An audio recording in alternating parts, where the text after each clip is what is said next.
With Wisp we got probably one of the best views in the game, but she also didn't come alone. She brought the Fulmin, which is a mastery rank 8 primary hybrid-ish weapon.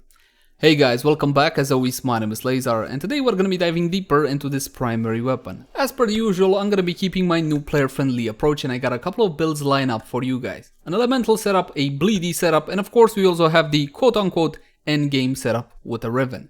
That said though, please keep in mind that I'm gonna be explaining a lot of the stuff that veteran players are probably already accustomed to or should be. So in case you're a veteran, you can either skip ahead or have a little patience. And with that out of the way, let's jump into the Fulmin. Let's begin by checking out how the weapon handles without any mods equipped, and for that we're going to be taking just a couple of free shots. The Fulmin has two fire mode. In primary fire mode you got a semi-automatic trigger, so it's shot by shot action, and this projectile is similar to the Arca Plasmor or the Catchmoon. Now at the end of which it looks like it detonates and it creates an AoE blast, but there is no AoE damage, and this one has 3 meters worth of innate punch through when it comes to bodies, not to surfaces however. As you can see, it does that detonating effect upon contact. And in this fire mode you're going to be consuming 10 ammo per shot, so your effective magazine size is 6. In secondary fire mode you will remove the silencer and the weapon will no longer be silenced, because yes, that is essentially a silenced shotgun which takes rifle mods, but more on that later. If you press your alternative fire you're gonna remove the silencer and you're gonna keep it on your hand like this, and then it transforms into essentially an automatic rifle. And that is pretty much it. Let's jump into stats to have a better look at what we're dealing with. Mod capacity is gonna be 60 out of 60, and if your Fulmin has only 30 out of 30, jump into actions and plug in the Auto King Catalyst. You can pay 20 plat for this one. You can get it from Nightwave. Sometimes after dev streams it pops up on alert, but of course you can also get the blueprint from the daily sortie. Now my Fulmin has been formatted too many times simply because I need to test a whole bunch of stuff, but for the weapon build I'm recommending you guys 4, maybe even 5 forma, simply because the Fulmin doesn't have any default polarity, so that's a bit of a bummer. The accuracy in primary fire mode is gonna be 9.1. Now I'm gonna say this really quick, heavy caliber has really a marginal effect both in primary and secondary fire mode. So let's slap on some multi-shot as well, just so you guys can see exactly how this one will perform. Multi-shot with vigilante armaments and split chamber. And take a look at the accuracy of the weapon now. Again, it's pretty much the same for secondary fire as well, so if you wanna slap on heavy caliber, by all means do so. It does make a huge difference, especially if you're taking into account primary fire mode. High critical chance of 30%, critical multiplier 2.2x. GG, easy critical stats. The fall off however is between 10 and 20 meters. Now the range of the Fulmin in semi-automatic mode, or let's just call it shotgun mode, is 21 meters max, so the fall off is a bit of an issue. 10 meters is simply not all that much. A fire rate of 2.17, magazine of 60 but effectively 6 in semi. Noise silence, so this will be a fantastic weapon to use with Ivara, this and the Baza for example. Reload 1 second. Now the reload represents that delay between you stopping firing or the weapon running out of ammo and it starting to regenerate its ammo. As you saw there, you have no ammo pool on the Fulmin. It regenerates just like you would use something like Pax Charge on a kit gun for example, and in 2 seconds it will fully recover all of the 60 ammo.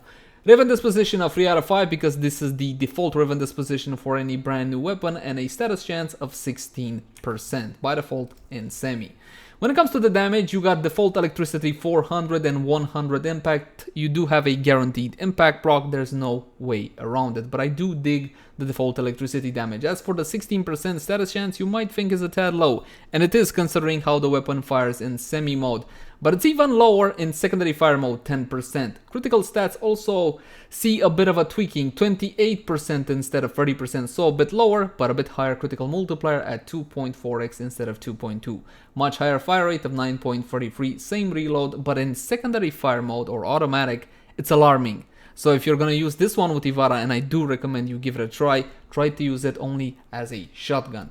And the same electricity but with puncture damage this time, and as you can see the values are a lot lower than in semi-automatic mode, lower than 10 times, so bear that one in mind. Now let's jump into a standard elemental setup.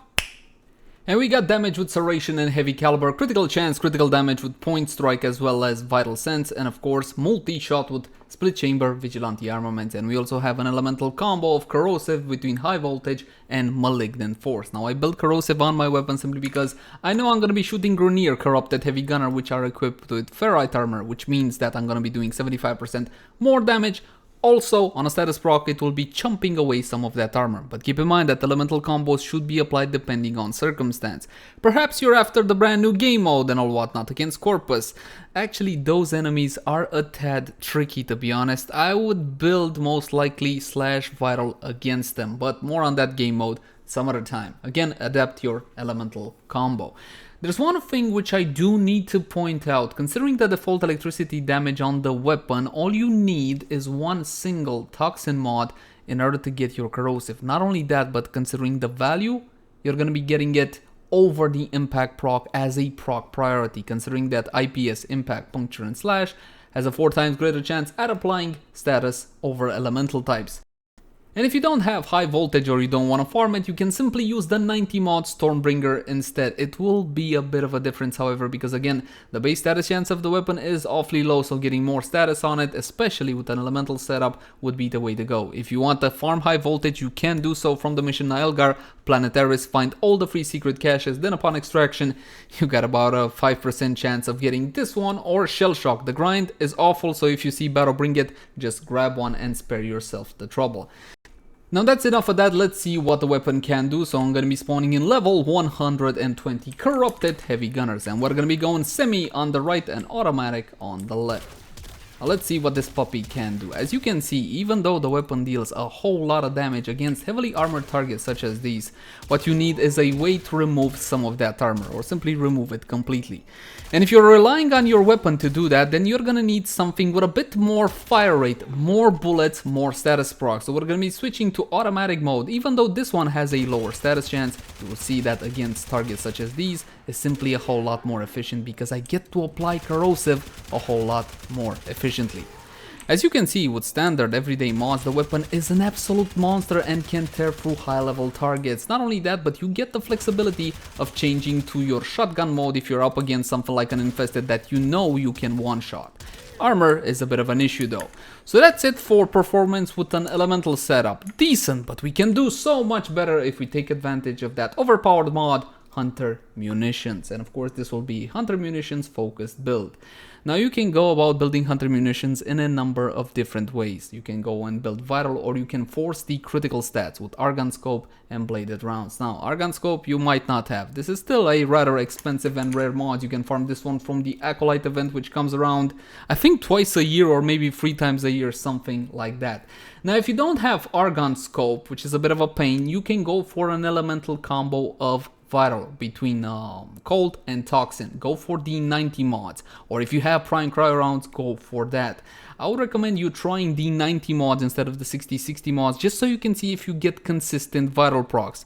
If you don't get consistent vital procs, then you simply go for the 60 vital mods, again toxin and cold. But of course, going for critical slash with Argon Scope and bladed rounds will be a bit more efficient, so let's see what the weapon can do with a build such as this. It's a marginal difference between crit slash and vital slash, but to be honest, you should go for whatever you have handy. Again, Argon Scope bladed rounds combo will be a bit better. As you can see, the value of the bleeds are quite high, even though I didn't have the bladed rounds buff. And of course, the projectile is going through multiple targets. Now everybody loves shiny numbers on their screen, so if you love shiny numbers, big orange numbers, then you're gonna go for something like this. Now let's switch to automatic mode.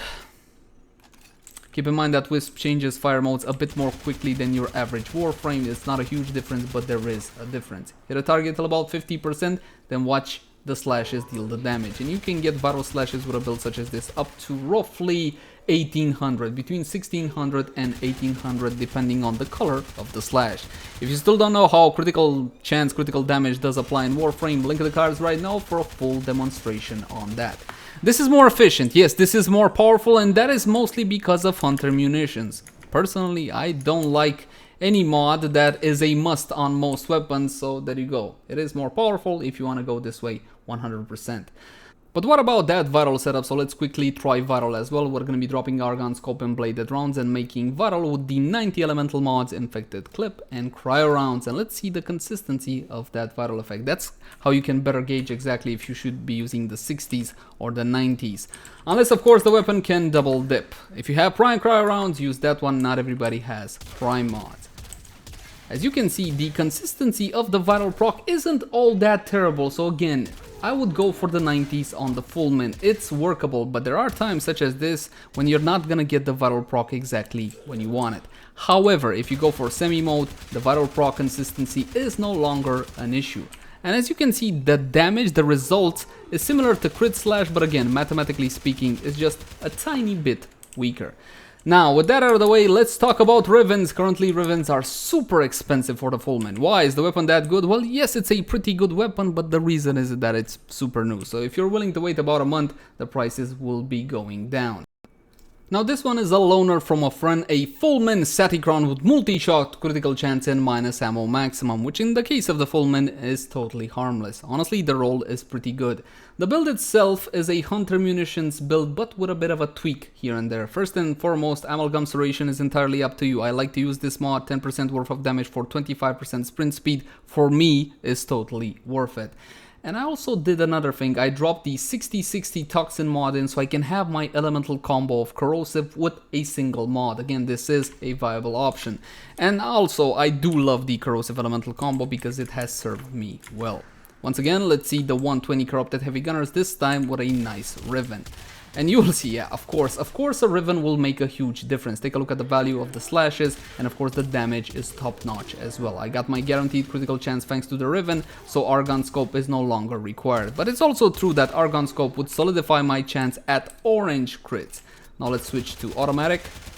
Take a look at that, it's just bloody beautiful, isn't it? A weapon that can tear through high level targets like a hot knife through butter. So if you want to get a Riven for the weapon, rest assured that it is powerful, it is a good investment. I just don't like to encourage people on spending thousands upon thousands of plat for a Riven. And again, the Fulmin doesn't require it in order to be a competitive weapon. Now the ideal Fulmin Riven from my point of view would be something like critical damage, critical chance, multi-shot with a harmless negative. Now let's try it with Warframe buffs, and for that we're going to be using Lady Mirage Prime. Why? Because it's fun, obviously. Now you can use whatever aura you want. Against Grenier I would recommend you always go for corrosive projection, but if you want to increase the damage of primary weapons, then I would suggest you use something like Rifle Amp with 27% extra damage. It makes a hefty difference when it comes to semi-automatic mode, and secondary fire mode not as much. As for arcanes, we can go for some damage with Rage. Arcane Rage are free, farmable from the third Eidolon down on Cetus. On headshot, we got a 10% chance for plus 120% damage to primary weapons for 16 seconds. Keep in mind that because of how the Fulmin acts like a PAX charge weapon, let's call it like that, with the whole not having ammo and recharging, any reload effects don't really work on it. As for a second arcane, going for Arcane Avenger, especially on a critical weapon, is always a safe bet. Keep in mind that this 30% critical chance increase is a bonus additive after, so it simply stacks on top of what you already have. Oh, there's one more thing that you can do if you really want to go all out. You can get a Sentinel and you can get a weapon for your little Sentinel, and on the weapon you can have the Vigilante mods. Now this will total about 15% chance to enhance critical hits from your primary weapon, so that is jumping to the next tier. One more time, the same corrupted heavy gunners level 120, only this time with unpaused AI so they can hit me and I can get my Arcane Avenger proc. And of course Mirage's free ability for a massive damage increase as well as the clones. Now let's see what the Fulmin can do. That is a one shot on the target and the bleeds will be totaling about 10,000, 9,500 something. And of course Mirage has that gift of making every weapon look like a bloody monster, but in all honesty the Fulmin is an outstanding weapon. If you're on the fence about it, 100% go for it. It can handle mostly any content, and you know what, I love the design of the weapon. Now this may be subjective and it is true, but I like the fact that both of the fire modes are viable and they will be applying into different situations as well. So from my point of view, this is a beautifully designed weapon and I want to see more stuff like this. Though normally assault rifles don't really do it for me, there you go. In this case we also have a super cool shotgun mode. And I believe, my friends, that is pretty much it. As always, my name has been Leyzar. Thank you guys so much for watching. Like, favorite, share, and subscribe if you enjoyed the content. If you got any feedback for me, then by all means, drop it in the comment section down below. Also in the comment section down below if you want to suggest a particular weapon review or versus. And in all honesty, I can't exactly promise you that it'll be done by next time or even within a week, but I can promise you that I will be reading through each and every comment. You can also find me on Twitch, Facebook, Twitter, all the usual places. Until next time, my friends. Bye bye.